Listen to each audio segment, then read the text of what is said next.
Hey, welcome to Reddit Read Along. Today's story is about another entitled parent. OP said this happened about 10 years ago when she was about 6 months pregnant. The pregnancy wasn't going very well for her. Her body was getting sick. She was becoming anemic. She couldn't keep food down or drinks. She was losing weight. She says she dropped from a size 18 to about a size 14 in about 3 months. And she went to the hospital for one of her normal checkups. And while she was there, the doctors noticed that she did not look well. So they ran some tests, checked her over, and they saw that she was anemic. She was also malnourished and dehydrated. So they hooked her up to an IV so they can do a drip on her and get her back up to a stable condition. The doctor said that she needs to be bedridden and stick to a special diet and take her medicines, or else the pregnancy could go bad and she could die or her unborn child could die. This was also going to be the weekend that OP and her boyfriend were going to take care of the boyfriend's mother's dog while she went out of state to visit some relatives. So after finding out all this regarding OP and the unborn baby, OP's boyfriend decided, I should call my mom to let her know we can't take the dog this weekend because we're going to be looking after OP. So this is how that conversation went. This is the boyfriend. Hi mom, sorry, but I can't take the dog this weekend. We got some bad news about OP and the baby. So his care mother replied with, "What? I need you to take my dog. I don't ask for much, but this one thing. When are you gonna start putting me first for a change?" The boyfriend was like, well, mom, you see, OP is in really bad shape with this pregnancy. And the doctor says that if we don't get her better, that she can die or the baby can die. And so I have to put my unborn child in OP first.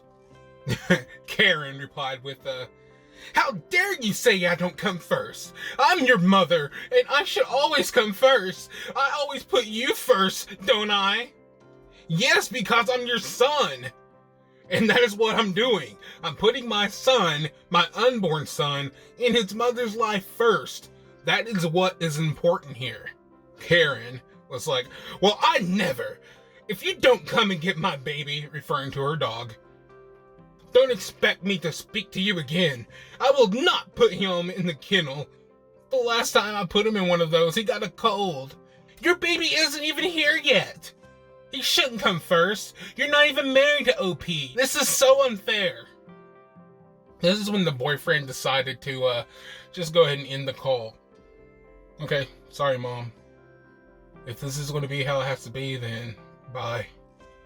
OP was able to hear all this conversation because the phone was on speaker. Her mind was blown. Did this woman really just say that she's more important than OP and an unborn child, her grandson? The next day, OP and her boyfriend got text messages and calls from Karen asking where they were, why haven't they come and gotten the dog yet, etc. They just ignored those calls. In case you're wondering, the pregnancy went well. Both of them came out of it fine, and she didn't let Karen see the grandchild until he was about 3 months old. I'm kind of like, she might not have seen him at all if it were me. So this is just ridiculous on so many levels. Like, lady, you're not more important than this unborn child. You are an adult. How are you going to say you put your son first? He's your child. That's just what most parents do. And that's what your son's trying to do right now. I just don't understand the entitlement of it. Like, you need to take my dog because I'm your mother and your kid isn't born yet, so he doesn't matter. I think the dog would probably also be like, wait, what? I'm just so, like, confused by all that's going on with this.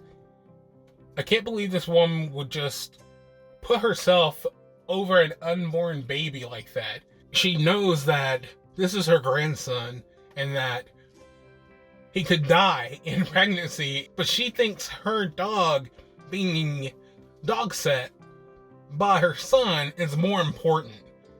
The entitlement just blows me away.